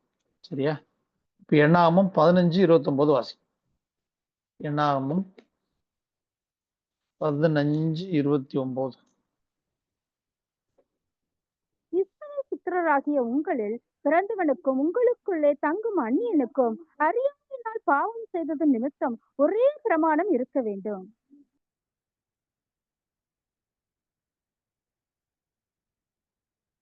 ஆமென். இஸ்ரவேல் புத்திரராகிய உங்களில் பிறந்தவனுக்கும் உங்களுக்குள்ளே தங்கும் அந்நியனுக்கும் அறியாமையினால் பாவம் செய்தவன் நிமித்தம் ஒரே பிரமாணம். இன்னைக்கு இந்தியா நாட்டுல எப்படி சொல்லப்படுது? பிராமணன் பாவம் செய்தா அவன் பெரிய குற்றம் செஞ்சிருந்தாலும் அவனுக்கு ரொம்ப குறைவான தண்டனை. இதுதான் அந்த இந்து மார்க்கம் சொல்லுது. ஆனா ஏன்னா அவனுக்கு கடவுளுடைய பிள்ளையாம். நம்ம மற்ற ஜனங்கள்லாம் பாவம் செஞ்சிருந்தா நம்ம செஞ்சது சின்ன குற்றமா இருந்தாலும் பெரிய தண்டனையா. ஏன்னா நம்ம எல்லாம் கடவுளுக்கு வெகு தூரமானவர்களாம். இது மனுஷனுடைய பிரமாணம், மனுஷன் வகுத்தது. ஆனா நம்முடைய வேதம் எப்படி சொல்லுது? கர்த்தருடைய வேதம், இஸ்ரவேல் புத்திரரில் உங்களில் பிறந்தவனுக்கும் உங்களுக்குள்ளே தங்கும் அந்நியனுக்கும், உங்களில் பிறந்த சந்ததியா தேவ சந்ததியில பிறந்த ஜனமா இருந்தாலும் சரி, உங்களை அடிமையா இருக்கிற அந்நிய ஜனங்கள்ல ஒருவனா இருந்தாலும் சரி, அவங்க அறியாமையினால பாவம் செய்தா ஒரே பிரமாணம். அவனுக்கு ஒரு நியாயம், உனக்கு ஒரு நியாயம் கிடையவே கிடையாது. நல்லா புரிஞ்சுக்கொள்ளுங்க வேதத்தை. அப்போ உலகத்தான் உருவாக்கின பிரமாணத்துக்கும் இன்னைக்கு பிராமணர் உருவாக்கி வைத்திருக்கிற வேதம்னு சொல்றதுக்கும் நம்முடைய கர்த்தருடைய வேதத்துக்கும் உள்ள வித்தியாசத்தை புரிஞ்சு கொள்ளுங்க. அவர்களுடைய நீதி என்ன, கர்த்தருடைய நீதி என்ன பாருங்க. அவன் சொல்றான், பெரிய பாவம் செய்தாலும் அவனுக்கு மரணத்துக்கு ஏதுவான தீர்ப்பே கிடையாதான். பிராமணர்களுடைய அவர்களுடைய அந்த மனு தர்மம் என்ன சொல்லுதுன்னா, அவன் எவ்வளவு பெரிய குற்றம் செஞ்சாலும் அது லகுவாக மன்னிக்கப்படுமா. ஏன்னா அவன் கடவுளால் அனுப்பப்பட்டவன், தெரிந்து கொள்ளப்பட்டவன். யாரு? பிராமணன். ஆனா நம்ம கர்த்தர் என்ன சொல்றாரு? நீ யூதனா இருந்தாலும் சரி, புறஜாதி உன்கிட்ட அடிமையா வேலை செய்யறான்ல, புறஜாதி புறமார்க்கத்தான், அவனா இருந்தாலும் சரி, 2 பேரும் அறியாமையினால பாவம் செஞ்சா ஒரே நியாயம்தான், ஒரே பிரமாணம் தான். உனக்கு ஒரு பிரமாணம், அவனுக்கு ஒண்ணு கிடையாது. உனக்கு கம்மியான தண்டனை, நீ சொந்த ஜனம், அவனுக்கு வந்து அதிகமான தண்டனைலாம் இந்த பேச்சுக்கே இடம் கிடையாது. என்ன சொல்றாரு? ஒரே பிரமாணம். கர்த்தருடைய நீதியை பாத்தீங்களா? நம்முடைய தேவனை நீங்க நம்ம சரியா புரிஞ்சு கொள்ளணும். அதுதான் சொல்றாரு உபாகமத்துல.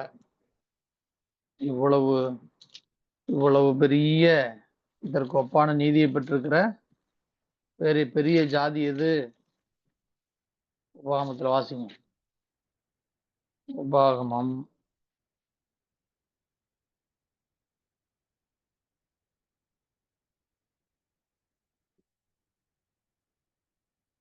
4வது அதிகாரம்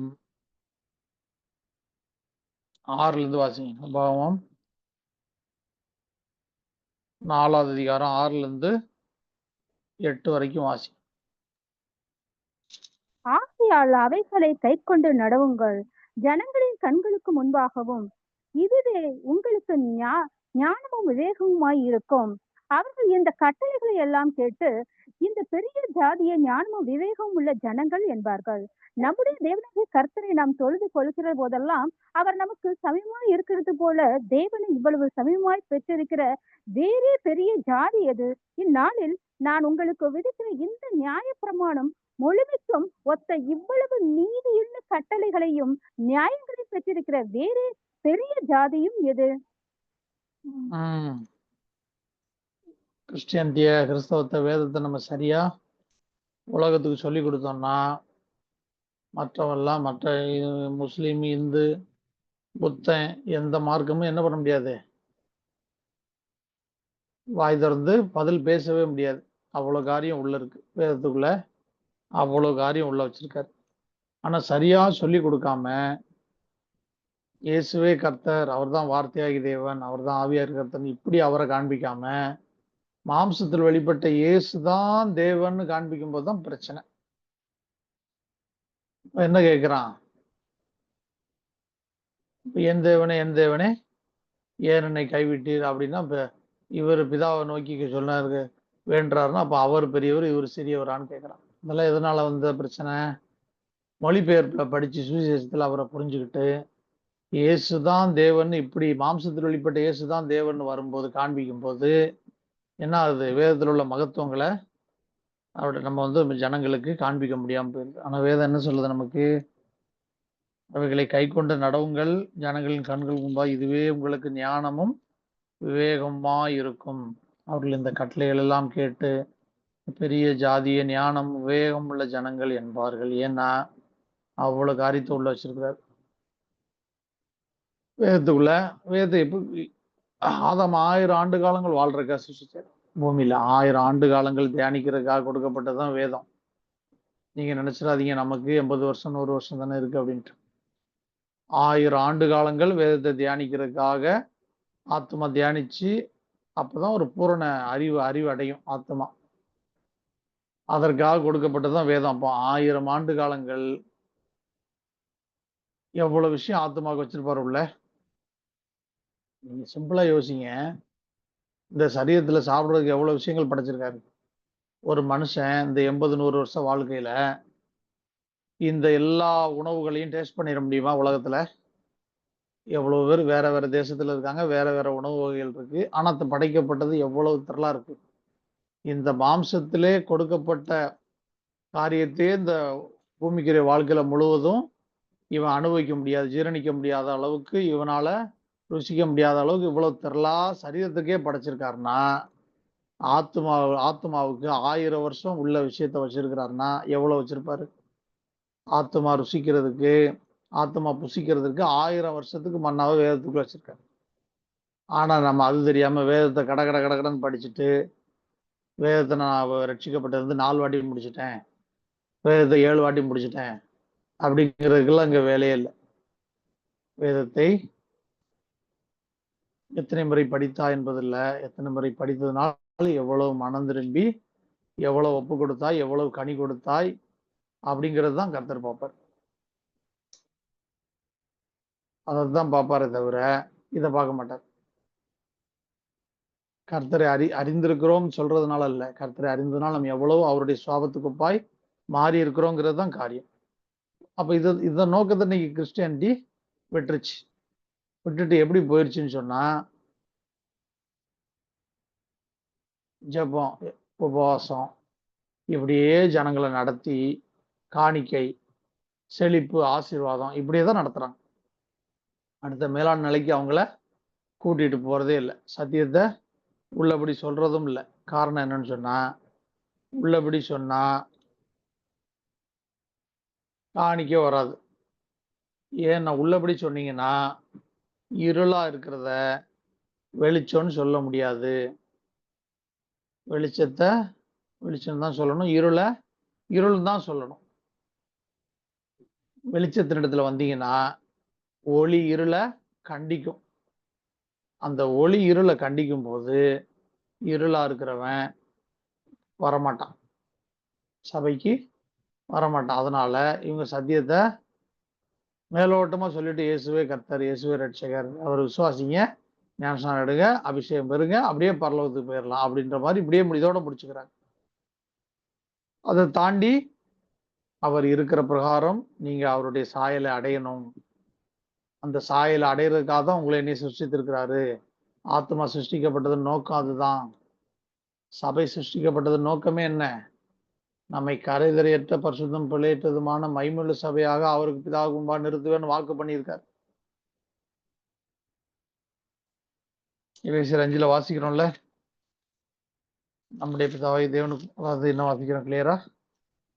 எபேசியர் 5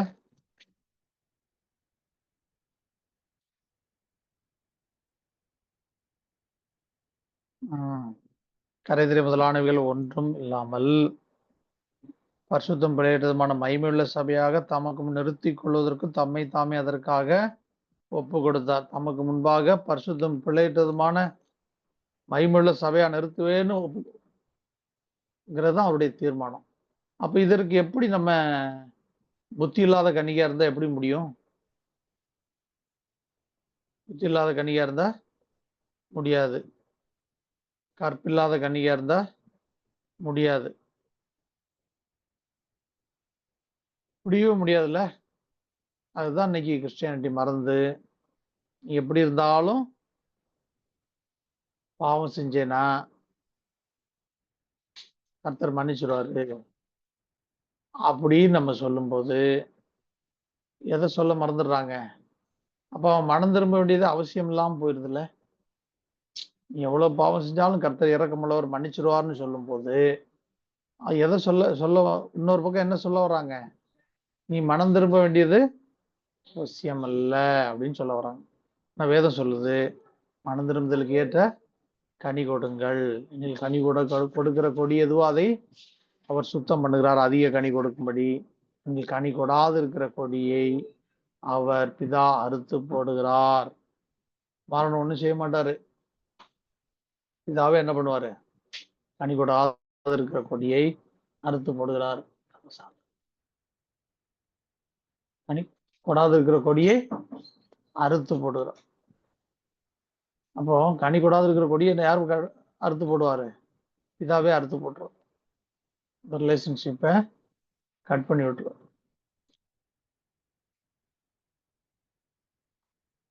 அது புரியாம என்ன சொல்லிட்டு இருக்கிறாங்க?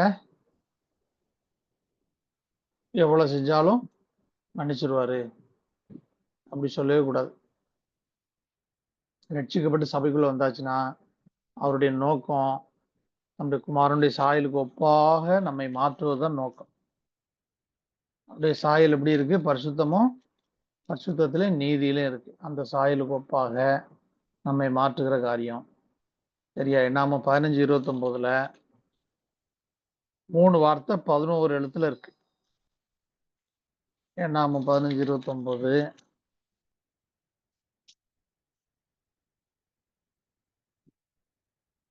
ஒரே பிரமாணம் இருக்க வேண்டும் சொல்றார் இல்லையா? அறியாமையினால் பாவம் செய்த நிமித்தம் ஒரே பிரமாணம் இருக்க வேண்டும் 2 பேருக்கும், அந்நியனுக்கும் உங்களுக்கும்.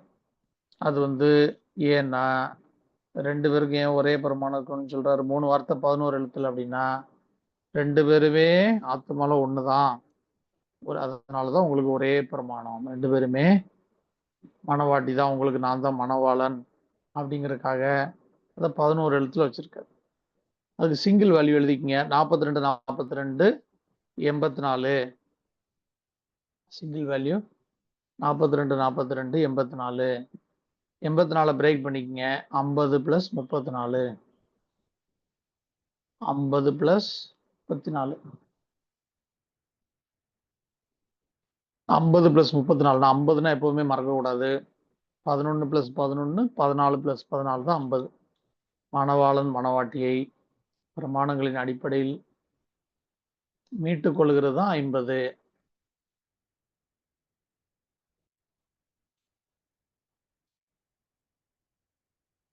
அதனால்தான்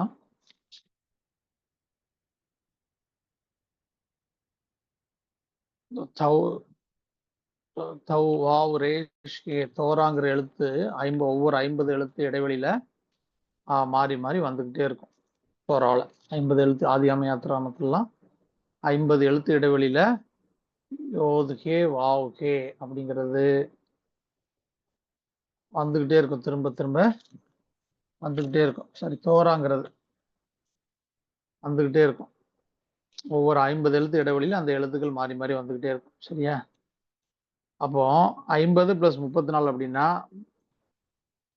34னா சகல 17 சகல ஆவிக்குரிய காரியங்கள். மணவாளன் மணவாட்டியை பிரமாணங்களின் அடிப்படையில் மீட்டுக் கொள்ளுகிறதை பற்றின சகல ஆவிக்குரிய காரியங்களும் உள்ளே இருக்கிறது. அதனாலதான் ஒரே பிரமாணம் 2 பேருக்கும். அந்த உபதேசம் சிங்கிள் டு சிங்கிள் 15 30. மணவாளன் மணவாட்டியை பிரமாணத்தின் அடிப்படையில் மீட்டுக் கொள்வதை பற்றின உபதேசம் உள்ள இருக்கு. சரியா? அதான் 2 விதமான உபதேசம். ஒண்ணு பாலகனை பற்றின உபதேசம், இன்னொன்னு குமாரனை பற்றின உபதேசம். சரியா? இது தெரிஞ்சாதான் நம்ம போக முடியும், அவரை சுதந்திரிக்க ஆயத்தமாக முடியும். அவர் என்ன விரும்புகிறார் அப்படிங்கிறது தெரியணும்ல. அவர் என்ன விரும்புகிறார், எதை வெறுக்கிறார் அப்படிங்கிறத வெளிப்படுத்தும் விசேஷத்துல கிளீனா நமக்கு சொல்லியிருக்கிறார். நான் இதை வெறுக்கிறேன், இதை பாராட்டுகிறேன், இதை எச்சரிக்கிறேன், மனம் திரும்பு அப்படிங்கிறத 7 சபைக்கு நமக்கு தெளிவா சொல்லியிருக்கிறாரு. அதை அறிஞ்சு நம்ம ஆயத்தமாகணும். சுவிசேஷ புஸ்தகத்துல நீங்க நல்லா புரிஞ்சு கொள்ளுங்க. அப்போ 5 வகையான ஊழியம் கிடையாது. சுவிசேஷ புஸ்தகத்துல ஆண்டவர் பேசும்போது மரித்து உயிரோடு எழும்பதற்கு முன்பாக இந்த 5 வகையான ஊழியத்தை பற்றி ஆண்டவர் சொல்லல. இந்த 5 வகையான ஊழியத்தை பத்தி சொல்லல. பரிசுத்த ஆவியினர் வந்ததுக்கு அப்புறம் தான் இது சொல்றாரு. அப்போ பரிசுத்த ஆவியை பெறாத ஜனங்கள் இருந்தாங்க. அவங்களுக்கு ஏற்ற மாதிரி தான் ஆண்டவர் உபதேசம் பண்ணாரு. இருந்த ஜனங்கள் எல்லாருமே பரிசுத்த ஆவியின் அனுபவம் இல்லாத ஜனங்கள், திருத்துவத்தை பற்றி தெரியாத ஜனங்கள். ஆக இன்னைக்கு நீங்களும் நானும் ஆண்டவரை அறிகிறதுங்கிறது வேற. அன்னைக்கு யூதர்கள், இயேசுவின் நாட்களில் இருந்த யூதர்கள் என்பது வேற. சரியா? அப்ப நல்லா நம்ம முதலாவது சீசர்களே அவரை ஒரு தீர்க்கதரிசி அப்படின்னு நினைக்கிறாங்க. அவங்களை நல்லா வளர்த்தெடுத்து அதுக்கப்புறம் தான் ஆண்டவர் அவர் தான் தேவகுமாரன் அப்படிங்கிறத புரிய வைக்கிறாரு. புரிய வச்சுட்டு தான் அதுக்கப்புறம் அவங்களுக்கு சொல்றாரு, என் நாமத்தினாலே நீங்கள் பிதாவை வேண்டிக் கொள்ளுங்கள், என் நாமத்தினாலே நீங்கள் பிதாவை வேண்டிக் கொண்டால் பிதா மகிமைப்படும்படியாக அதை செய்வேன் அப்படின்னு தான் தேவகுமாரன் அப்படிங்கிறத அங்க சொல்லிக் கொடுக்கும். அதுக்கு பின்பு பரிசுத்த ஆவியானவருடைய காலம் இருக்கு. சரியா? அப்போ பிதாவிடம் ஜெபிக்கும் போது பரமண்டல ஜெபம், அதை ஜெபிக்கிறதுக்கு சொல்லிக் கொடுக்குறாரு. பொதுவா எப்படி ஜெபிக்கணும் அப்படின்னு. பரமண்டல ஜெபத்துல இயேசுவின் நாமம் அங்க இருக்காது, பரிசுத்த ஆவியானவர் பத்தி அங்க இருக்காது. அப்ப அந்த ஜனங்களுக்கு புரியும்படியா அன்னைக்கு சொல்றாரு, பொதுவா நீங்க வார்த்தைகளால் அலப்பாதீங்க, உங்களுடைய ஜெபத்தை இப்படி சுருக்கமா இப்படி இருக்கட்டும் அப்படின்னு சொல்றாரு. அப்போ அடுத்து நீ தான் தான் தேவகுமாரன் அப்படின்னு கொஞ்சம் ஊழியத்துல அவரை அப்படியே அவங்கள பழக்கப்படுத்திட்டு அப்புறம் தான் சொல்றாரு, நான் தான் தேவகுமாரன், என் நாமத்தினால் நீங்கள் பிதாவை வேண்டிக் கொள்ளுங்கள், குமாரனில் பிதா மகிமைப்படும்படியாக அதை செய்வார்னு சொல்றோம். அதனாலதான் இயேசு நாமத்தில் நம்ம ஜெபிக்கிறோம். அப்புறம் பரிசுத்த ஆவியை பெற்றுக்கொண்டு இன்னைக்கு இருக்கிறோம். எவ்வளவு வித்தியாசப்படுது பார்த்தீங்களா? அதனால அந்த காலத்துல உள்ள சுவிசேஷங்களை எடுத்துக்கொண்டு அல்லது வசனத்துல ஒரு பகுதியை எடுத்துக்கொண்டு ஒரே ஒரு வசனத்தை பிடிச்சு கொண்டு வாதாடக்கூடாது. இதுதான் சரி அதுதான் சரின்னு வாதாடுறது சரியல்ல. வேதத்தின்படி சரியல்ல. வேதத்தின் மற்ற பகுதிகள் எதை சொல்லுது, மற்ற பகுதிகளுக்குரிய காலகட்டம் என்ன? அன்னைக்கு காலகட்டம் கர்த்தரை ஆவியானவரை கர்த்தர் அந்த அந்த கட்டம் கிடையாது. அதுக்கப்புறம் கிறிஸ்து பரத்துக்கு ஏறி போனதுக்கு அப்புறம் பரிசுத்த ஆவியானவருடைய காலம். இப்ப பரிசுத்த ஆவிக்குள் நிறைந்து நம்ம ஜெபிக்கிறோம், மறுபிறப்ப பெற்றிருக்கிறோம், அவருடைய ஆவியை பெற்றிருக்கிறோம். இப்போ நம்ம இயேசு நாமத்தில் ஜெபிக்கிறோம். ஏன்னா நம்ம ஜெபிக்கிறத மணவாளன் ஆத்மாவினுடைய நம்ம ஆத்மாவுடைய மனவாளன் அக்செப்ட் பண்ணா பிதா உடனே அதை நமக்கு செஞ்சிருவார். அவர் அங்கீகரிச்சார்னா பிதா உடனே நமக்கு செஞ்சிருவார். இல்லைன்னா நமக்கு அது கிடைக்காது. இது லா, பழைய ஏற்பாட்டுல இருக்கிற பிரமாணம், எப்ப என்னைக்கு இருக்கிற பிரமாணம். அதாவது ஒரு ஸ்திரீ திருமணம் ஆகுற வரைக்கும் ஒரு பொருத்தனை பண்ணார்னா அதை உறுதிப்படுத்துறதுக்கு தகப்பனுடைய தகப்பன் அதை ஒத்துக்கிட்டாதான் அது நிறைவேறும். அந்த பொருத்தனை நிறைவேற்றணும். தகப்பன் அதை மறுத்துட்டா அது நிறைவேற்ற வேண்டியதில்லை. அதே ஸ்திரீ கல்யாணம் ஆனதுக்கு அப்புறம் ஒரு பொருத்தனை பண்றாருன்னா அதை உறுதிப்படுத்துறதுக்கு புருஷன் ஒத்துக்கிட்டா அது செல்லும். புருஷன் மறுத்துட்டா அது செல்லுபடியாகாது. அதனாலதான் நாம ரட்சிக்கப்பட்ட நாம கர்த்தர் வழியா இயேசுக்கு வழியா ஜெபிக்கும் போது கர்த்தர் அதை ஏத்துக்கிட்டா நமக்கு செல்லும், இல்லாவிட்டா நமக்கு செல்லாது. அதான் நீங்க அண்ணால பாத்தீங்கன்னா, அண்ணாள் பொருத்தனை பண்ணிட்டு அதை அவருடைய புருஷன்கிட்ட போய் எல்கானாட்ட போய் தெரியப்படுத்துவான், பெர்மிஷன் வாங்குவான். நான் இந்த மாதிரி பொருத்தனை பண்ணியிருக்கேன், அதனுடைய பின்னணி தான் அது. நான் பொருத்தனை பண்ணியிருக்கேன். அப்படி கர்த்தர் நமக்கு ஒரு குழந்தையை கொடுத்தாருன்னா இந்த குழந்தை என்னாலும் கர்த்தருடையதா இருக்கும் அப்படின்னு எல்கானாட்ட போய் சொல்லி எல்கானா உறுதிப்படுத்தினதுனாலதான் அது செல்லும் அந்த பொருத்தனை. இல்லாவிட்டால் அந்த குழந்தைய கர்த்தருக்கு கொடுக்க வேண்டியது இல்லை. இப்ப நல்லா புரிஞ்சு கொள்ளுங்க. நாம ஜெபிக்கிற ஜெபம் இயேசுவின் வழியா ஏன் ஜெபிக்கிறோம் அப்படின்னா, புருஷன் நம்முடைய ஆத்ம புருஷன் அதை ஏற்றுக்கிட்டு அங்கீகரிச்சுக்கிட்டு நமக்கு ஓகேன்னு சொல்லிட்டாருன்னா இதான் கொடுத்துருவார். இல்லாவிட்டா அதை பெண்டிங்ல வச்சாருன்னா கொடுக்க மாட்டோம். இதனாலதான் நமக்கு சில காரியம் ஆசீர்வாதமா இருந்தாலும் நம்ம ஜெபிக்கிற காரியத்துக்கு பதிலா இருந்தாலும் கிடைக்காமதுக்கு காரணம் என்ன? இதுதான் காரணம். இதை புரிஞ்சுக்க. அவர் அக்செப்ட் பண்ணிட்டாருன்னா உடனே கிராண்டட், இல்லாட்டா பெண்டிங்ல வச்சுட்டாருன்னா பெண்டிங் தான். நம்ம ஜெபிச்சுக்கிட்டு தொடர்ந்து பதில் வர வரைக்கும் ஜெபிச்சுக்கிட்டே இருக்க வேண்டியதான். அதுதான் நம்ம சைடு இருந்து ஜெபிக்கக்கூடிய பண்ணக்கூடிய காரியம். சரியா? சரி, வாங்க. கிளியரா? இது வரைக்கும் எதுவும் டவுட் இருக்கா? இருக்காது? புரியாம ஏதாவது இருக்கா?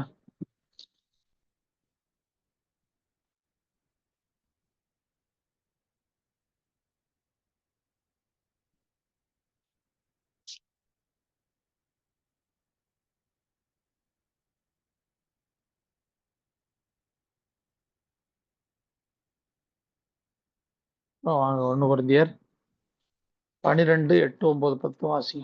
1 கொரிந்தியர் 12, 8, 9, 10 வாசி. எப்படியெனில் ஒருவனுக்கு ஆவியினாலே ஞானத்தை போதிக்கும் வசனமும் வேறொருவனுக்கு அந்த ஆவியினாலே அறிவை உணர்த்தும் வசனமும் வேறொருவனுக்கு அந்த ஆவியினாலே விசுவாசமும் வேறொருவனுக்கு அந்த ஆவியினாலே குணமாக்கும் வரங்களும் வேறொருவனுக்கு அற்புதங்களை செய்யும் சக்தியும் வேறொருவனுக்கு தீர்க்க தரிசனம் உரைத்தலும் வேறொருவனுக்கு ஆவிகளை பகுத்தறிதலும் வேறொருவனுக்கு பற்பல பாஷைகளை பேசுதலும் வேறொருவனுக்கு பாஷைகளை வியாக்கியானம் பண்ணுதலும் அளிக்கப்படுகிறது. ஆமென். சரியா? இந்த முதல் 2 வரம் வேணும்னா நமக்கு ஞானமும் அறிவும் வேணும்னா தோரா வேணும். தோரெல்லாம் முடியாது. அதாவது ஒருவனுக்கு ஆவியினாலே ஞானத்தை போதிக்கும் வசனமும் வேறொருவனுக்கு அந்த ஆவியினாலே அறிவை உணர்த்தும் வசனம். நமக்கு ஆவியின் வரங்கள்னாலே இதை தான் பிரதானப்படுத்துறாங்க. மற்ற 9, 10 இருக்கிற வரங்கள், சரியா, மற்ற வரங்களை தான் இந்த பிரதானப்படுத்துறாங்க. ஆனா முக்கியமான முதல் 2 வரம் என்னன்னா, ஆவியினாலே ஞானத்தை போதிக்கும் வசனம், வேறொருவனுக்கு அந்த ஆவியினாலே அறிவை உணர்த்தும் வசனம். ஞானத்தை போதிக்கும் வசனமும், ஆவினாலே அறிவை உணர்த்தும் வசனமும் வேணும்னா உங்களுக்கு தோரா இல்லாம, ஒரிஜினல் வேதம் இல்லாம முடியாது. கண்டிப்பா வேணும். சரியா? சுவிசேஷ ஊழியத்துல இது இதைதான் பிரதானப்படுத்துறாங்க. இந்த 9:10 இருக்குல்ல, ஆவினாலே விசுவாசம், குணமாக்கும் வரங்கள், அற்புதங்களை செய்கிறது, தீர்க்கதரிசனம் உரைக்கிறது, ஆவிகளை பகுத்தறிகிறது, பற்பல பாஷைகளை பேசுகிறது, பாஷைகளை வியாக்கியானம் பண்ணுகிறத பிரதானப்படுத்துறாங்க. சரியா? இதுக்கு சுவிசேஷ புஸ்தகம் 4 சுவிசேஷமே போதும். இந்த வரங்களுக்கெல்லாம் 4 சுவிசேஷ புஸ்தகமே போதும். ஆனா ஞானமும் அறிவும் சபைக்குள்ளா போதிக்கணும்னா நமக்கு தோரா வேணும்.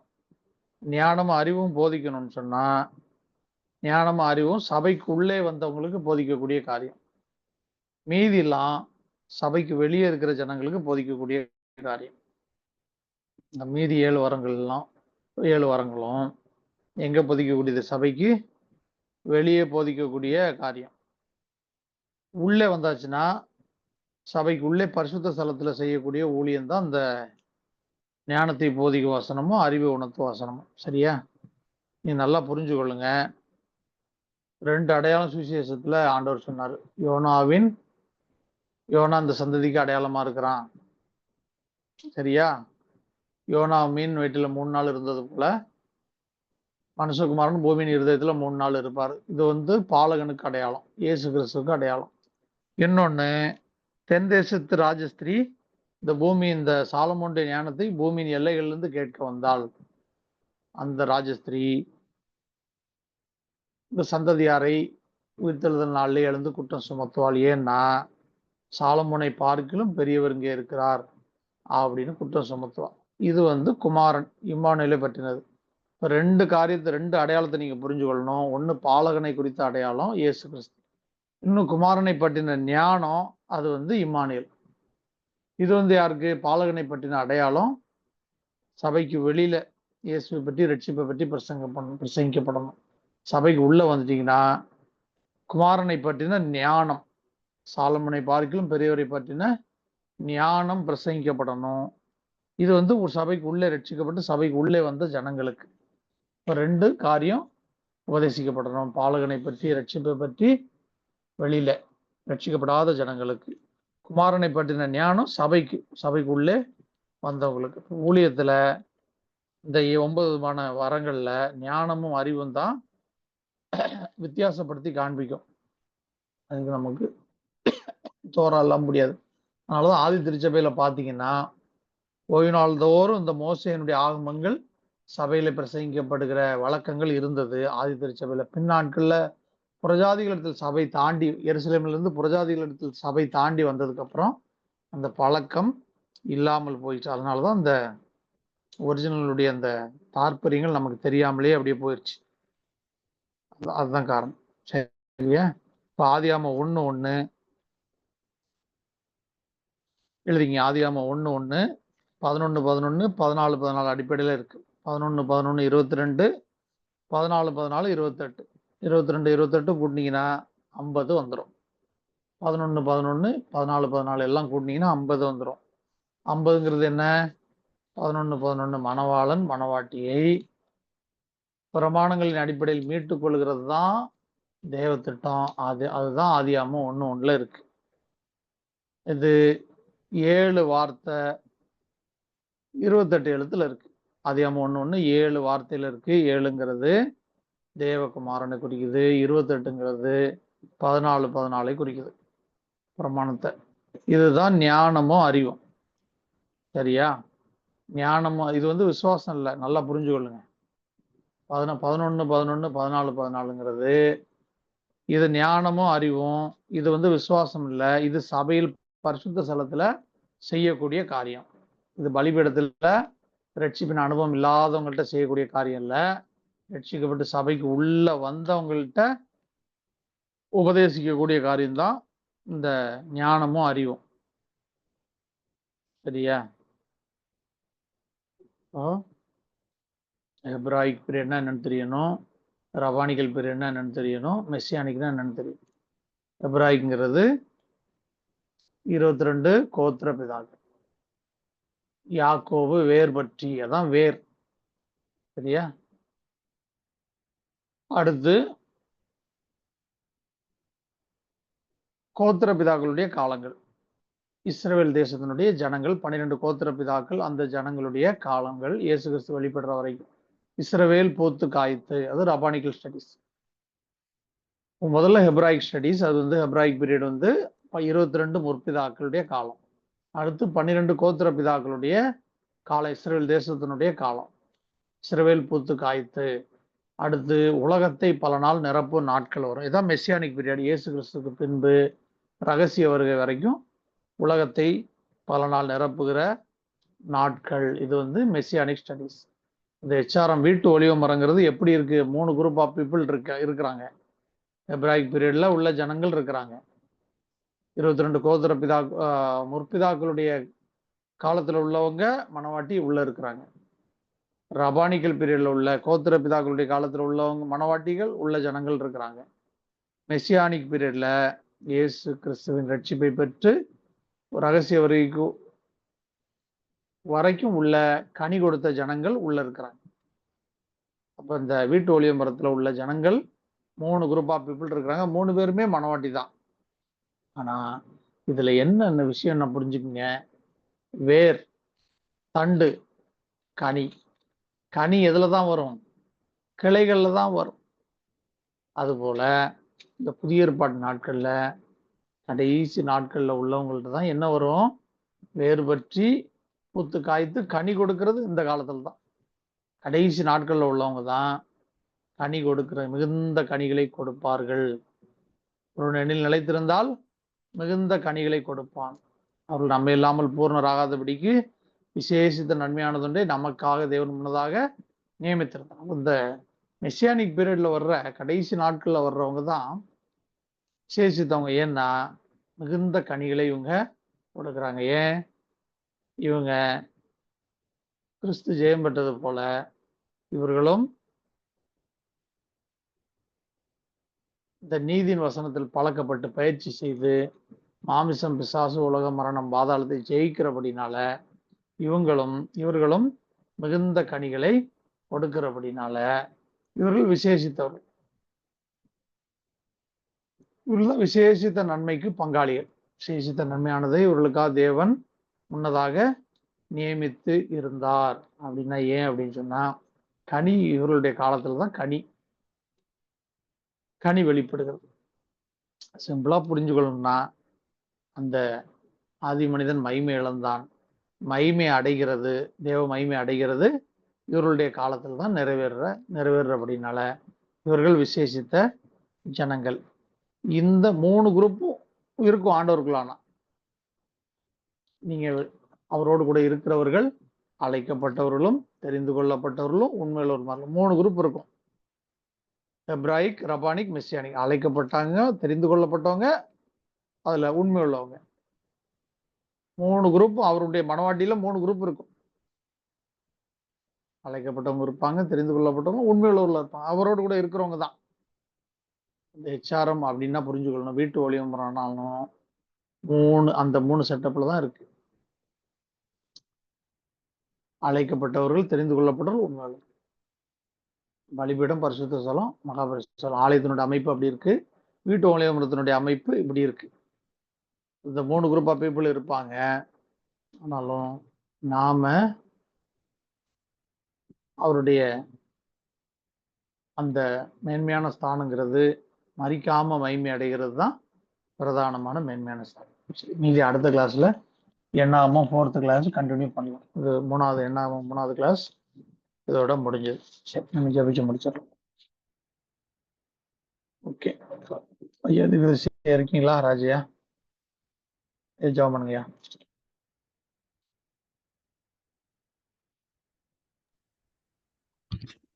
இந்த 3 சொன்னீங்களையா? ஆமாய்யா. யாக்கோபு, கோத்திர பிதாக்கள், இன்னொரு யாக்கோபு வரைக்கும், ஆதாம்ல இருந்து யாக்கோபு வரைக்கும் முற்பிதாக்களுடைய 22 முற்பிதாக்கள்யா. 22 முற்பிதாக்களுடைய காலம் யாக்கோபு வரைக்கும். ஆதாம்ல இருந்து முற்பிதாக்களுடைய காலம். அடுத்து யாக்கோபுல இருந்து இயேசு கிறிஸ்து வரைக்கும் 12 கோத்திர பிதாக்களுடைய காலம். 12 கோத்திரம். அடுத்தயா? அடுத்து அடுத்து இயேசு கிறிஸ்துவிலிருந்து வருகை வரைக்கும் ரெட்ஷிப்பின் காலம். மெசியானிக் பீரியடுங்கிறது ரெட்ஷிப்பின் காலம். ரெட்ஷிப்பின் காலம். ஒரு பிதாக்களுடைய காலம், கோத்திர பிதாக்களுடைய காலம், அடுத்து ரெட்ஷிப்பின் காலம்னு போட்டுக்கோ. இயேசுவின் வருகை வரைக்கும். சரியா. அந்த வசனத்தை ரெஃபரன்ஸ் எழுதி அந்த ரெஃபரன்ஸ் எழுதிங்க. யாக்கோபு வேறுபட்டு இஸ்ரவேல் பூத்து காய்த்து உலகத்தை பல நாள் நிரப்பும் நாட்கள்ங்கிறது 3 பார்ட். சரியா. சரிங்க. ஜாமன். பிதாவே, சோதரன் கர்த்தாவே, சோதராயா, சோத்திரம் சோதரம் அழுகிறே.